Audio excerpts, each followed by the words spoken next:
Les éditions Michel Lafon vous offrent des témoignages, des biographies, des trailers, des best-sellers, des beaux livres et la littérature jeunesse. Découvrez le livre de la lumière d'Alexandra Solnado. Ginette Renaud, la grande dame de la chanson, a eu un coup de cœur pour ce best-seller international qu'elle a traduit et préfacé. Vous vous demandez si vous prenez les bonnes décisions?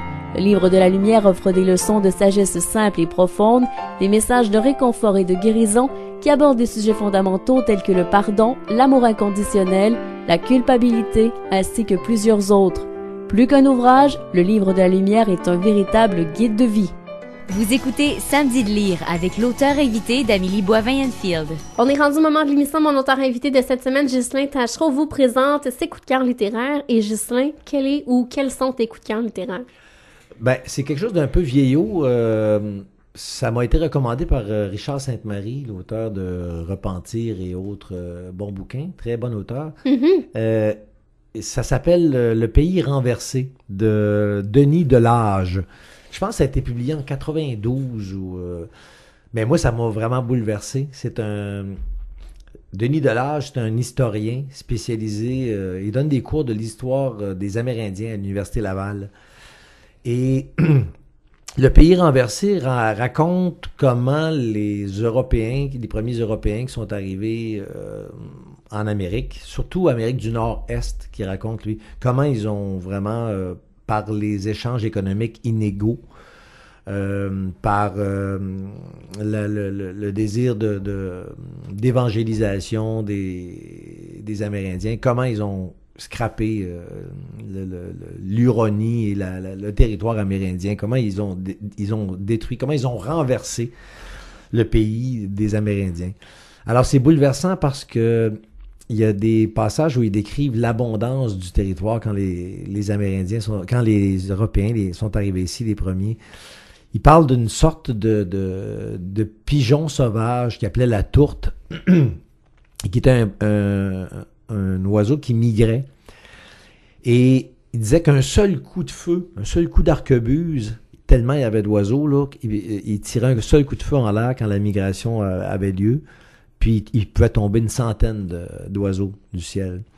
Et que le ciel était obscurci pendant 3 jours pendant la migration, tellement c'était abondant. Et on parle aussi des années, je me rappelle jamais, là, je suis pas bon dans les années, mais 1640 ou 1660, là, en tout cas dans ces eaux-là, que déjà c'était un pillage éhonté des ressources naturelles parce que ils se vantaient d'avoir pêché entre 20 000 et 40 000 anguilles dans le Saint-Laurent. Puis tu avais des milliers et des milliers de peaux de castor qui étaient vendus aux Européens pour commerce, pour être vendus, échangés, vendus à des richissimes bourgeois en Europe. Donc, on vidait le territoire amérindien de ses ressources naturelles pour faire des chapeaux de tata, des richissimes écervelés des nobles, bien souvent, qui avaient rien d'autre à faire que d'acheter des cochonneries, comme aujourd'hui, là, les gens qui achètent des trucs pour avoir l'air plutôt que pour être. T'sais. Donc, c'est assez bouleversant de constater que déjà à l'époque, il y avait beaucoup de pollution, beaucoup de cours d'eau pollués en Europe, beaucoup de maladies. Puis quand les Européens arrivent ici, puis ils découvrent ce territoire-là totalement vierge, puis ils découvrent que les Amérindiens basent les échanges, les premiers échanges qu'ils font avec eux, ils se rendent compte que les Amérindiens, la courtoisie des échanges passe par la plus grande générosité. Donc, si je te rencontre pour notre échange annuel, ben je t'en donne plus que ce que tu m'as donné l'an passé. Fait qu'à ce moment-là, je suis sûr que l'année prochaine, tu vas m'en redonner plus. Alors, dans l'échange entre Amérindiens, il y a toujours cette inégalité-là, cette surenchère-là, pour être sûr de garder une bonne entente et de recevoir encore plus l'année suivante. Sauf que quand ils font ce procédé-là avec les Européens, ils se rendent pas compte de l'inégalité des échanges, dans le sens où eux autres, ils donnent 100 peaux de castor, puis ils ont une hache en échange en métal. Donc, c'est très inégal et ça fait en sorte qu'ils se font lessiver. Puis là, ben, quand les armes à feu apparaissent, bon, naturellement, il y a, sur le territoire, il y a les Anglais, il y a les Hollandais, il y a les Français.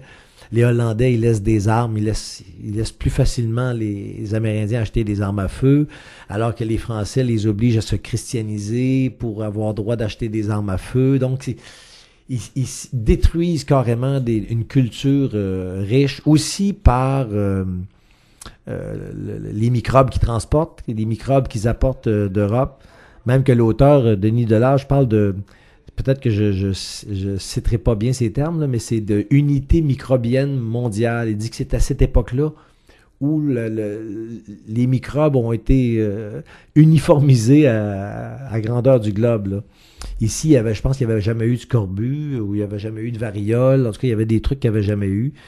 Puis à un moment donné, ben, les Indiens n'avaient aucun système immunitaire. Ils ne pouvaient pas se défendre contre ça, donc ça mourait. Puis là, tu avais l'Indien qui mourait à 18 ans, donc il n'avait même pas le temps de transmettre son savoir aux plus jeunes, parce que c'était de la transmission orale.